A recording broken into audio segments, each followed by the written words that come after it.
probably the most famous novel ever written about gambling was Dostoevsky's The Gambler, and a very harrowing book indeed.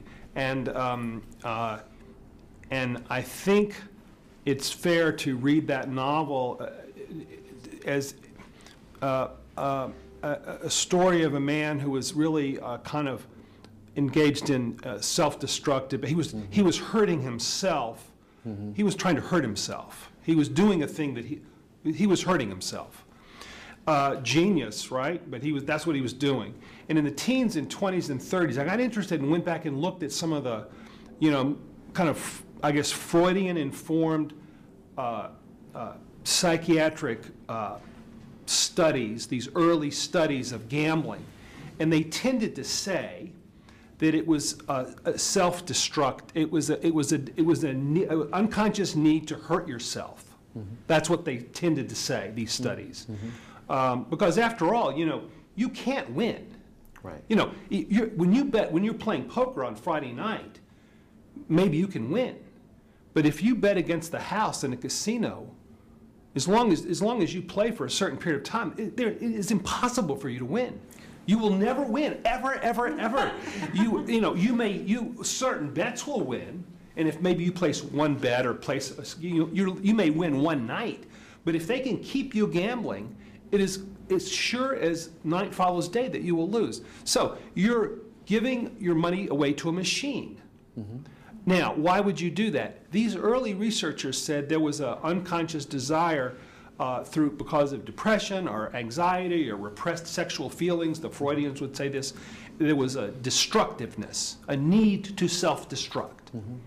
And I'm wondering, based on now, jump 50 years later, guys like you are coming up with the brain, you're looking at the brain and you have this fascinating research. How do you look back to those earlier types of scholarly analysis, and do you just say, well, that's not right, or what do you make of it?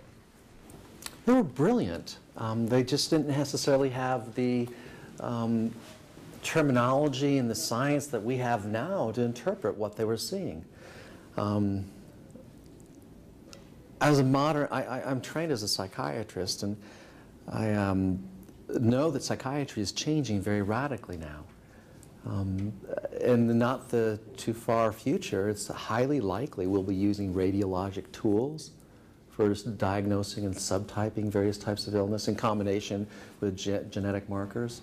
We'll be using genetic markers to determine what types of medications, if any, you go on. We might be using things such as transcranial magnetic stimulation to disrupt dysfunctional circuits for particular illnesses, and then trying other types of treatment, such as such as behavioral activation, a particular type of cognitive behavioral treatment for depression. There's a whole bunch of new things down the horizon. It's a very sophisticated set of psychological concepts, very sophisticated neuroimaging type precepts are being brought forward. Psychiatry is changing. It doesn't take away from some of the brilliance and the insights of these earlier pioneers. If I take purely a neuroimaging perspective, I kind of look back at these folks and, Adler and Jung and Freud, they missed a whole bunch of things. But they also were into some very, just the insight, the negative reinforcement piece that came about from one of Jung's patients, that one of the analyses with a patient of Jung's, where that basically led to the whole process of Alcoholics Anonymous. It's one of the most successful interventions we have today. And it also feeds into what's become a very modern perspective of addiction. There are 5 general models of addiction right now. One of them is this negative reinforcement piece, that you take the compound to kind of fill over something that's missing in yourself, something that feels really bad. But that's just one model. There's also the positive reinforcement model, where you're actually chasing the high, the hedonic piece.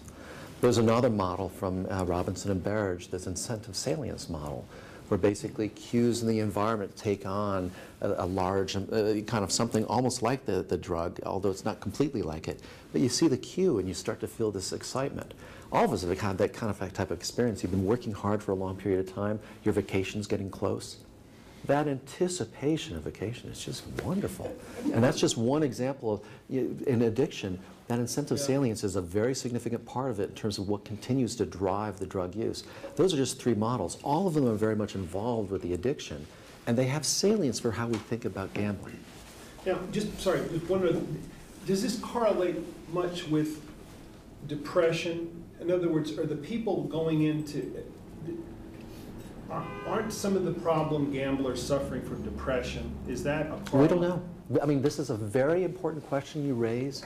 What leads somebody to take those types of risks repetitively, we have a very poor understanding of. And things are changing. I mean, one thing you mentioned this issue of card playing, okay? And this is something that Natasha Schultz has looked into quite a bit. The old gambling arenas were basically focused on games of chance of that sort, where the house had a slight advantage over you, and they could tilt it a little bit or a little bit less depending on how many decks they moved into things in a game. The current machine-based technologies are not based on that type of model at all. Right. They're actually based on more of a circus type of model, okay, where it is about entertainment and the probabilities are actually massively skewed against you.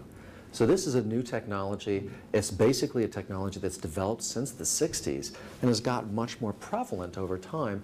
This is not even something that's being discussed. A lot of times people talk about the political aspects of gambling, kind of like, hey, I play cards late at night. Sorry, Buster, that's not what we're talking about here. It's a different thing. So if I can restate what you're saying, is this circus model of reward that you call is sort of like, let's keep you happy and busy while we fleece you and pick your pockets? Possibly. I mean, if you want to use that analogy, yes. But it's also getting at kind of the probabilistic nature of how the game is played. Right. Okay? It's more like a mirage. Okay, where you're playing, which cup is the dice under, all right? They're playing with you. It's much different than a game, the standard model of a card game. Right, where there's a real chance that you can measure. Right.